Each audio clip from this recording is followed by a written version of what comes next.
Welcome back to the Wallace branch, and today we're working on the Morning Mill, a large complex of structures located just adjacent to the town of Mullan. And the street names in the area visible on Google Maps still reflect that this was the former Morning Mine location. This is a gigantic asset, but by doing it this way, I could very carefully ensure that all the buildings correspond to their correct size and location from the sand-borne map of this structure. Later, as you'll see, I split off many of the buildings into separate assets so that they can be adjusted and then used separately. And of course, I've already used some of these buildings in the previous episodes. It took a few tries to get the track layout to match what is shown in the sandboard map, and the 1927 map shows the largest complex of buildings and tracks, so that's the one that I used here. While we're watching this, I figured I'd discuss a little bit of the history of the mine. C. Earle and George S. Good located claims in the area of the Morning Mine on July 2nd and July 3rd, 1884, which they named as the Morning and Evening Claims. Later, the Missoula magnate Thomas Greenough and also Peter Larson acquired a lease on the mine, which the two later sold to the Federal Mining and Smelting Company in 1905 for $3 million. And cash for that transaction was supplied by John D. Rockefeller Jr. The Federal Mining and Smelting also owned mines in Missouri, Oklahoma, and also elsewhere in Idaho. And that's one of the striking things to me, how the number of mining magnates was actually very small. This was the era of the trust and monopolies, and it was also the time of the free silver movement, and Idaho was at the heart of that political conflict between the haves and the have-nots, between management and labor. Often the railroads were right in the middle, but for this area, I believe the competition between the Union Pacific and Northern Pacific may have mitigated that or reduced the power of the individual roads to some extent. Technology innovation is another aspect or theme that we often ignore when we talk about these historic mining activities. The Morning Mine became a zinc producer in 1910, and it was here that flotation methods on a commercial scale were first employed in Shoshone County in the separation of galena and sphalerite. Many other lead and zinc mines followed in adding flotation units to their mill equipment, and the zinc production steadily increased and was greatly accelerated in 1914 by high prices for both lead and zinc. About that time, 1 ton of zinc was produced at the Morning Mine for each ton of lead, and I believe that the very high production of zinc from this facility ultimately led to the construction of the zinc plant over in Kellogg, Idaho, which we're going to be coming to a bit later. The Morning Mine followed a lens-shaped tabular ore body that intersected with a number of other veins, leading to a variety of complicated lawsuits over patents, rights, and priorities. And in the mid-1920s, the Morning Mine already had shafts that were beneath those of the Star Mine in Burke. And ultimately, around that time, a shaft was driven to connect those two mines, with production of the ore being handled actually out of Burke. And stay tuned because we're going to be coming back to that later. As mining operations proceeded, more ore bodies were discovered at greater depths, and despite falling minerals prices in the 1930s, the company decided to keep going deeper. By 1933, the mine's shafts were approaching sea level and were already the deepest in the Coeur d'Alenes. However, operating costs for deeper mines kept rising, and ultimately, costs rose faster than revenues. By 1950, the Morning operation had generated $50 million in revenue and was the second richest mine in the Silver Valley other than the Bunker Hill and Sullivan and Kellogg. The total amount of silver mined was 62.3 million ounces. The Star Morning Mine was one of the deepest mines in the district, descending 7,900 feet from the surface. A major fire destroyed the mill and most of the surface plant in 1957. As I put down the tracks, I noticed quite a few posts and buildings were getting in the way. Testing later with a boxcar also showed some clearance issues. All of those were easy enough to edit out in the original Blender asset.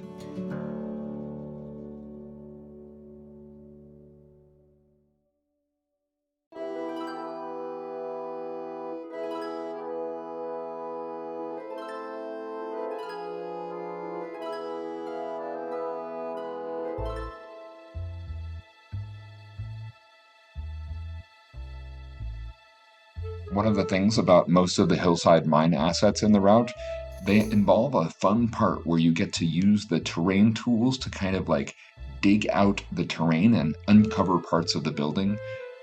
It's like you'll never know what you'll find down there. It's a relaxing part of the process, and I like putting down these assets for that reason.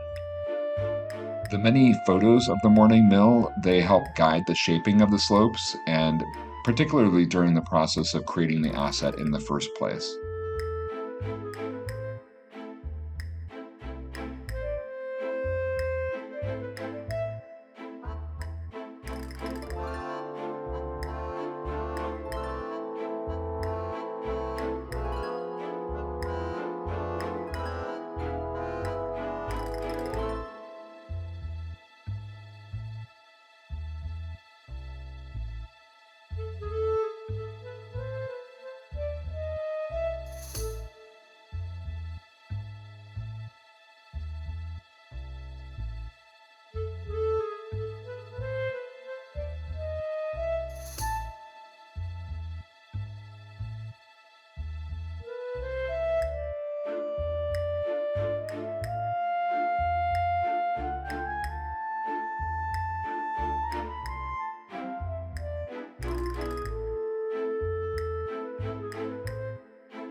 My interpretation of the various photos and maps is that there were a lot of company houses in this area around the mill complex.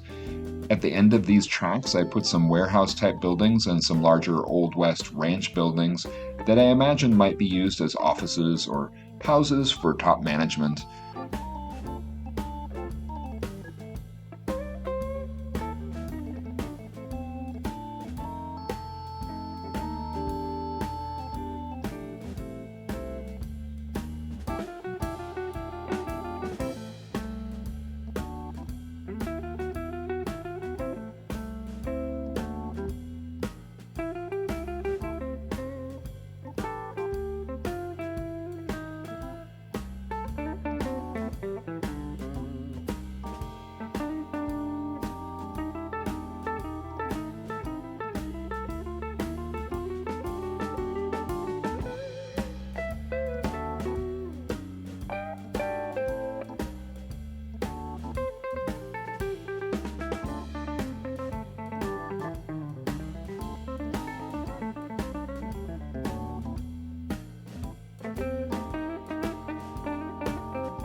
And then between the mill and the tracks, I found a plain type of house asset that I envision could represent small bunkhouses for some of the more senior employees.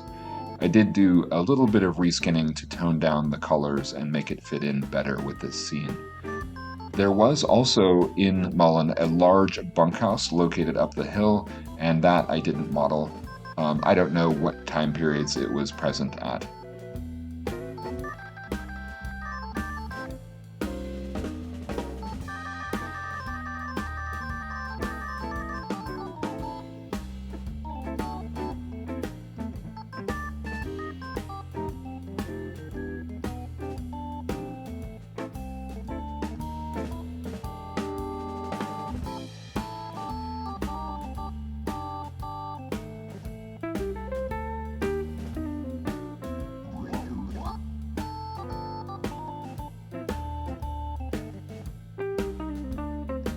Here, there really was a bridge and grade crossing. although maybe not at this precise location. And interestingly, by this point, having done a bunch of bridges in Mullan and Wallace, I was actually feeling like I had this whole bridge making process down.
Photos show this whole area being pretty dirty, vacant, and barren, but in Trainz, adding foliage really does improve the realism and hides imperfections and helps blend things together, so that is part of the logic here.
The upper part of this mill, it has huge ore bins, a road, and a sawmill, maybe partly to cut wood for supports for inside the mine and power plant equipment as well.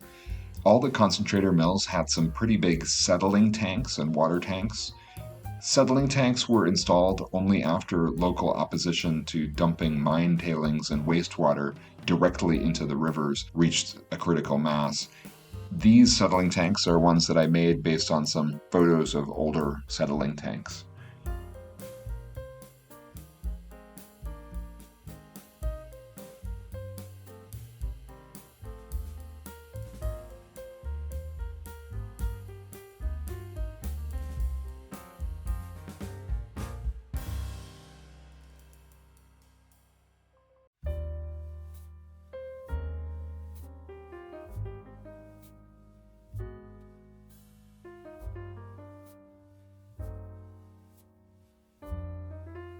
The huge ore bins on the hillside were serviced by some narrow gauge track, and I created my own very narrow gauge track with a trestle just for this mine.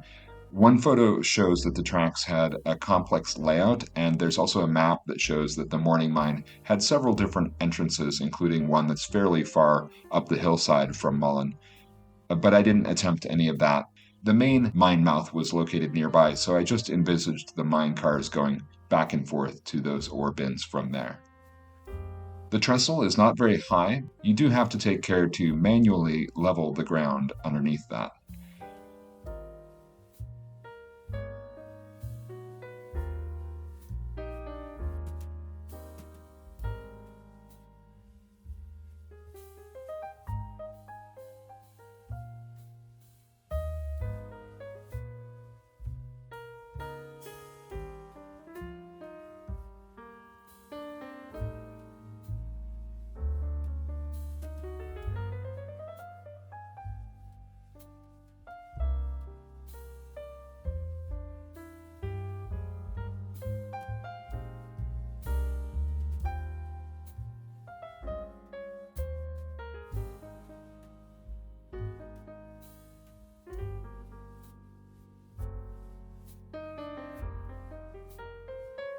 There were a lot of small shacks, offices, warehouses, sheds around and about, and I initially worried that it would be tough to fill in this area, but I actually found it reasonably fun.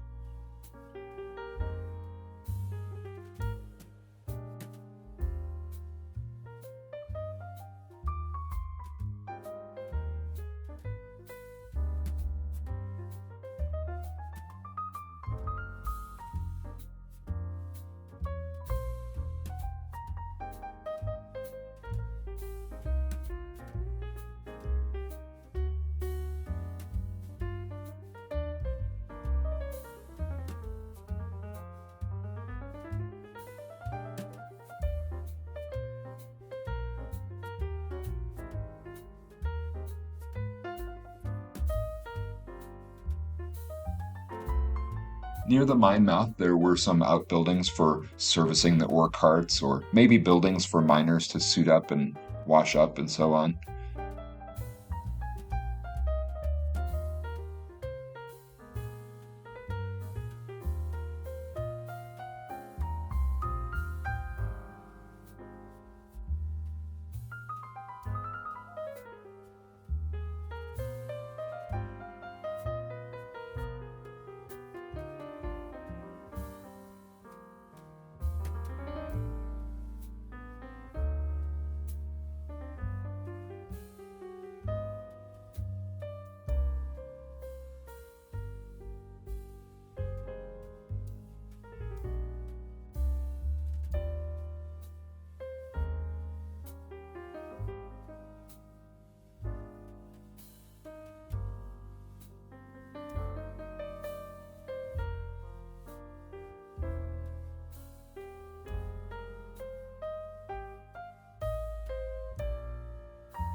A lot of lumber went into the building and operating of a mine like this. The Sanborn map shows this area of the mine as a Stull yard.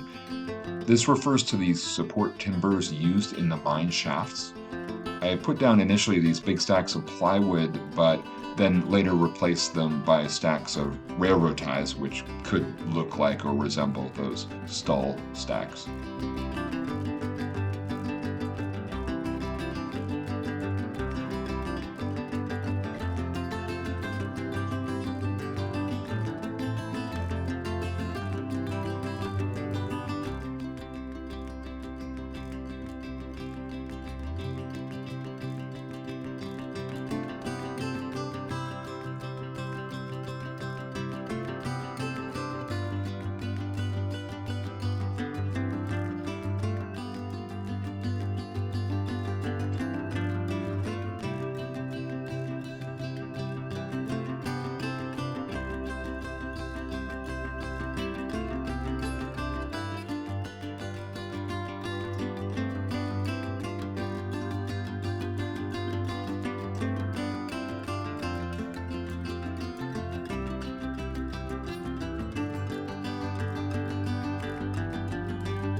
And then here's where you finally see those separate mill building assets being plopped down, which I also used to help straighten out some of those tracks that had been blocked earlier.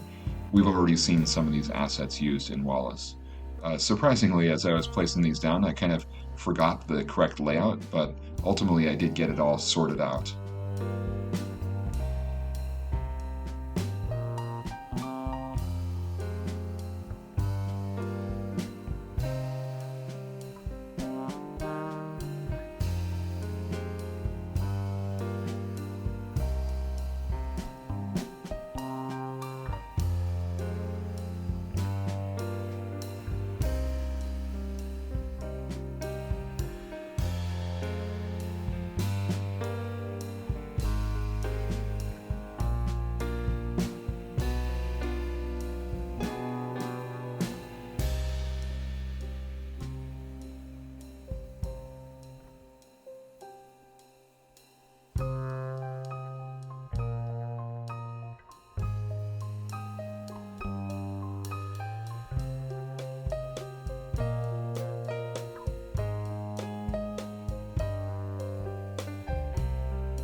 Then moving up the hill again to the actual mine mouth, I did create a separate tiny little mine opening for the little narrow gauge tracks to go into here. I did have to do some rather major terraforming to get the mine mouth looking correct.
Now, here's where I'm obviously testing those clearances and wondering why I never tested that earlier when I created the asset.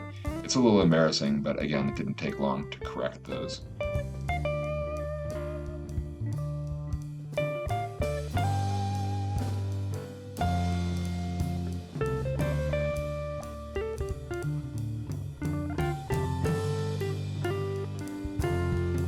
And then finally, I'm finishing off by adding the largest tree assets for the route, though I'm going to do the smaller foliage and grass off camera, and also I'll be editing the color layer a little bit to make it more grungy.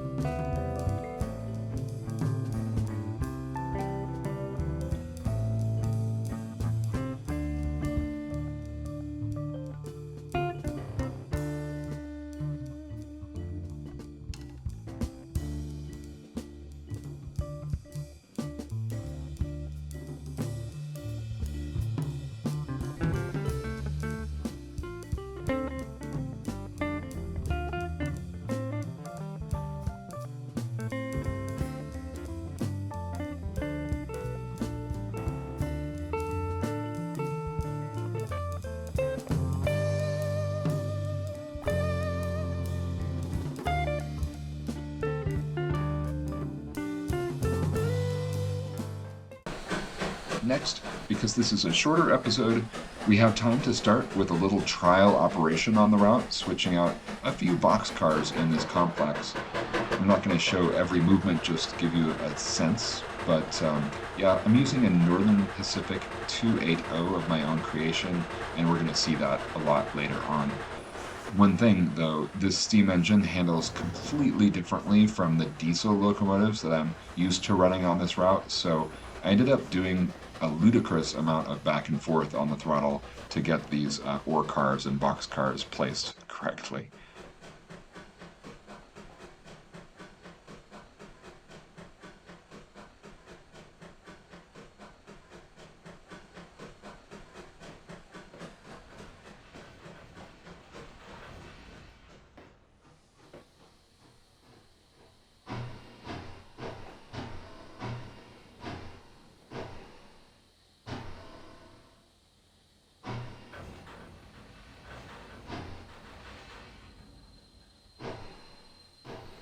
My plan here was to simply pick up some of the box cars that I had placed on the tracks to test those clearances, and then set out some ore cars by the ore bins for filling. In the end, I really just had a very difficult time getting the ore cars lined up under those chutes.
there you have it. I hope you enjoyed this different kind of hybrid episode. Next time, we'll be staying in the vicinity of Mullan, Idaho, and tackling another major mining complex, the Gold Hunter Mine, just to the east of town. So if you'd like to join, like and subscribe, and we'll see you again next time on the Wallace Branch.